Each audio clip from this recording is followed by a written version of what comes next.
যে মালিক আমার চোখ বানাইছেন ওই মালিকের কত মায়া, যে মালিক আমার হাত পাও বানাইছেন ওই মালিকের কত মায়া, যে মালিক এত এত নিয়ামত দিয়ে বাঁচায় রাখছেন ওই মালিকের কত মায়া।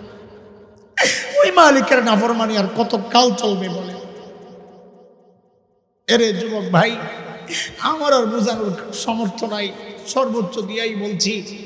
এরপরেও যদি আমার কথাগুলো তোর হৃদয়ে নাড়া না দেয়, টাচ না করে, তা আমি বলি কি ভাই, আমার শেষ অস্ত্র এটা, তুই আমার সামনে আয়, আমার কাছে আয়, আয়েশা তোদের পাগুলো আমার সামনে মেলে দে, আমি তোদের পাগুলো জড়াইয়া ধইরা সারা রাত বসে থাকি, তাও তুই গুনাহ ছেড়ে দে।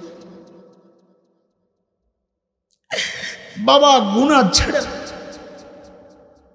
মা গুনাহ ছেড়ে দেন। এই চোখ আল্লাহ গুনাহ করার জন্য দেন নাই, এই কান আল্লাহ গুনাহ করার জন্য দেন নাই, এই জবান আল্লাহ গুনাহ করার জন্য দেন নাই, আল্লাহর গোলামের জন্য আল্লাহ দিয়েছেন।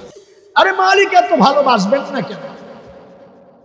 আল্লাহ আল্লাহ রসুল ছাড়া আমাদেরকে সবচেয়ে বেশি ভালোবাসেন দুনিয়ায় আমাদের মা, তাই না? বলেন না কথা, কে কে? মা কত ভালোবাসেন, মাই জানেন মাকে যে আল্লাহ বানাইছেন, আল্লাহ জানেন, আমি কি বলবো।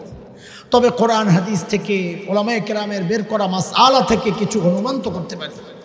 যেমন একটা মাসআলা তো এমন, কোন সন্তান যদি বাবা মায়ের আগে ইন্তেকাল করে, তো বাবা তো সন্তানের লাশের পেছনে পেছনে চলতে পারে, বাবা তো সন্তানের কবরেও নামতে পারে।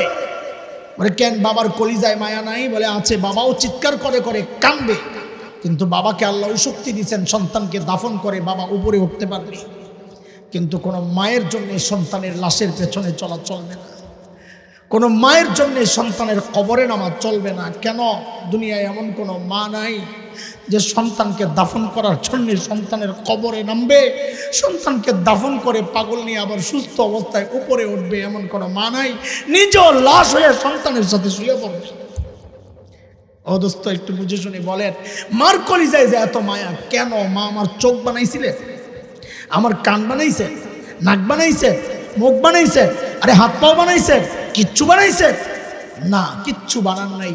কয়েকদিন ভাড়াটিয়ার মতো পেটে ধারণ করেছেন, লালন করেছেন, তাতেই মার কলিজায় এত মায়া, এত মায়া, এত মায়া।